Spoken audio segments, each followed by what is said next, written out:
السلام عليكم. النهارده هنعمله عيش بيتي مع بعض. ده كيلو دقيق، وجبت باكو خميره من ده، فكيته حطيته في طبق، حطيت عليه نزلي معلقه ايدك شويه خميره، لتحت عشان الخميره. معلقه دقيق، وحطيت عليه معلقه سكر كبيره، ودوبتهم في بعض بحبه ميه دافيين. اهي الخميره قدامنا اهي. والكيلو يا وطلع جماعه، يقرب. اللي ما يعرفش مقدار الكيلو ويكون عنده دقيق مثلا 2 3 كيلو عايز ياخد منهم كيلو، دي ياخد 7 كوبايات بدي. الكوبايه دي بقى 7 كوبايات بيعملوا كيلو، 7 بالظبط. بس مش ملي يعني، ما تكبسيهاش، هو كده بس.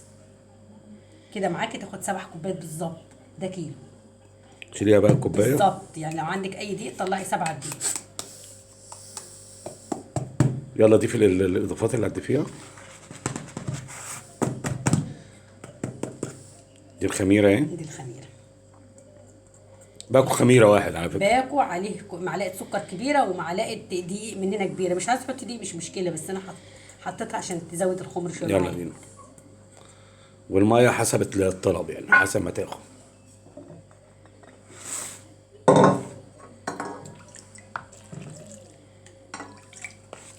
بسم الله الرحمن الرحيم. هي بدات بكوبايتين ميه اهي، وتبدا تشتغل فيها.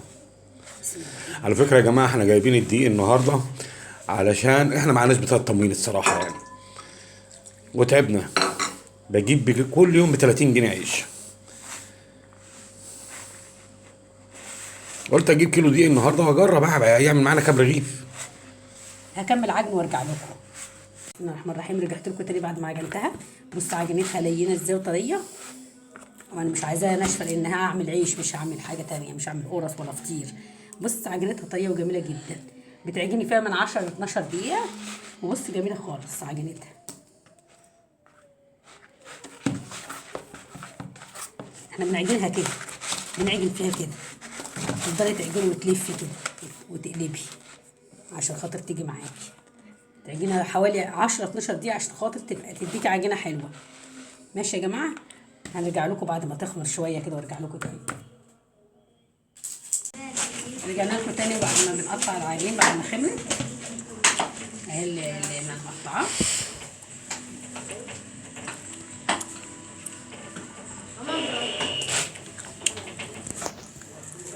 اهي الحجم بتاعها صغير مش كبير.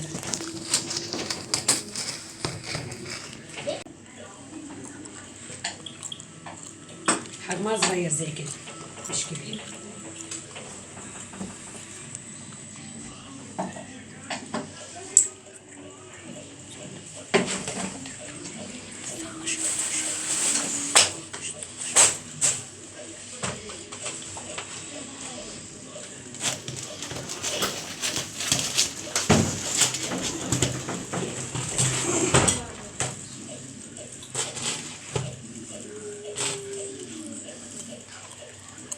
بصي صغيره ازاي، صغيره اهي، هي هتنفش بعد كده. ده كيلو دقيق واحد وعليه معلقه كبيره سكر ومعلقه وباكو خميره وحبه ميه دافيين ومعلقه دقيق واحده برضو ورشه ملح. انا ما قلتش فيه ملح في الاول، بس انا حاطه رشه ملح صغيره خالص.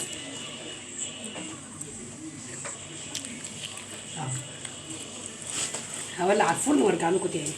بصوا يا جماعه، احنا رجعنا لكم بعد ما المدام عجت لنا الدقيق.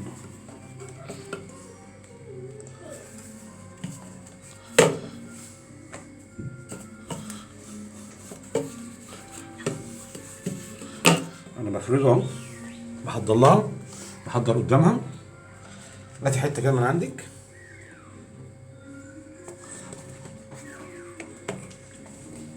انا مش عاملاه كبير، انا عاملاه زي بتاع الفرن عادي، يمكن كبير عنه حبه بس ايه، مش مكبره، وعشان يستوي في البوتاجاز يعني. ويقب معانا ان شاء الله. اي حاجه احنا بنساعد بيها نفسينا.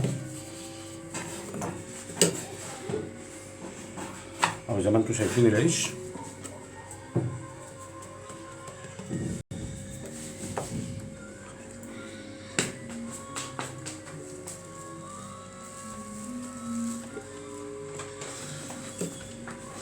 اهو بسيط قوي يا جماعه.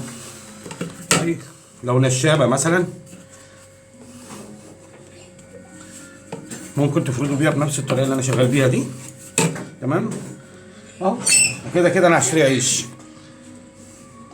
بصوا يا جماعه هنخلصه ان شاء الله وارجع لكم تاني. يلا بصوا يا جماعه انا دلوقتي احنا فردت بنقطع العيش اهو. الحجم ده زي هو بتاع الحجم. الفرن العادي اهو. بس طبعا هيطلع احلى من بتاع الفرن. ده كيلو دقيق واحد عامل 15 رغيف عشان حته صغيره زي ما انتم شايفين كده اهو. اهو الحجم الصغير ده. بصوا الفرده يا جماعه بتاعته. كيلو دقيق واحد واخد باكو ملح، كيس ملح صغير، كيس بتاع ده انا اسفه، كيس خميره ومعلقه سكر ورشه ملح صغيره اهو يا جماعه. وميه دافيه كده للعجن. بصوا يا جماعه ادينا ايه نفردوه. اهو رشه دقيق بسيطه نقلبها كده. عندنا رغيف كويس وصحي. انا بدل كده انا بشتري العيش ها اهو بعمله في بيتي بقى وسهل جدا عشان عجينته طريه. حتى ايه يطلع مثلا ايه رغيف صحي فعلا زي ما احنا بنقول. ارجع لكم بعد شويه. اهو العيش يا جماعه اللي احنا عملناه في البيت. العيش اهو ده على البوتاجاز على فكره. في الفرن. اه بتاع رغيف كده قدامهم. بسم الله. بسم الله الرحمن الرحيم. اهو رغيف بتاع الرغيف. ازاي؟ بص يا جماعه بص يا جماعه القلب اهو. بص اللبابه اللي في العيش. طبعا اجمل من اللي جايبينه من الفرن. طبعا انا بجيب بقى ب 30 جنيه. خليني صريح معاكم، 30 جنيه عيش. معلش يعني في الكلمه انا لما يعني اعمل شويه عيش كده هدفع فلوس. فانا هنجيب دقيق واعمله في البيت. حلو ومليان. ومره الفرن تدينا ومره تذلنا ومره ما فيش اهو كده. هو العيش بيتفات عشان هو قابب في الفرن. فكرت وقلت نعمله شويه عيش في البيت. ادينا عملنا شويه عيش. على فكره عايز اقول لكم على حاجه برضو. الفرن اللي طلع طبعا ما عندناش فرن، بس احنا على قد ما قدرنا نعمل ايه الشكل اللي انتم شايفينه ده للعيش اهو. والحمد لله رب العالمين. الرغيف حلو اهو. وانت فتحت العيش قدامك اهو. كيلو دقيق دوت على فكره. ده كيلو دقيق واحد. يعني اللي ما يلاقيش عيش قدامه معلش يعني في الكلمه، انا لما اروح اجيب 10 رغيفه ب 15 جنيه، لا انا اجيب كيلو دقيق ب 17 جنيه واعمل لي 15 رغيف 16 رغيف واستفيد بيه. مش مظبوط؟ صح. بس كده. وعلى الاقل يبقى عيش كويس قدامي ونعرف ناكلوه والعيال تقدر تتغذى منه. وبصراحه العيال بتحبه اكتر، بيبقى طعمه حلو. ومعلقه السكر اللي بحطها له، يعني انا حاطه للكيلو معلقه سكر. معلقه السكر دي بتديله طعم حلو، بتخلي وانت بتاكليه طعمه حلو. رشه ملح صغيره، والباكل الخميره كله بحطه كله عشان يخمر بسرعه، ياخد وقت ما ياخدش وقت. زي ما انتم شايفين اهو. و ميه حسب العجن زي ما انا قلت، رشه ملح صغيره. ومستنيين منكم ان شاء الله بدعمكم وتدعمونا في القناه، وبيكم انتوا هتنشروا القناه.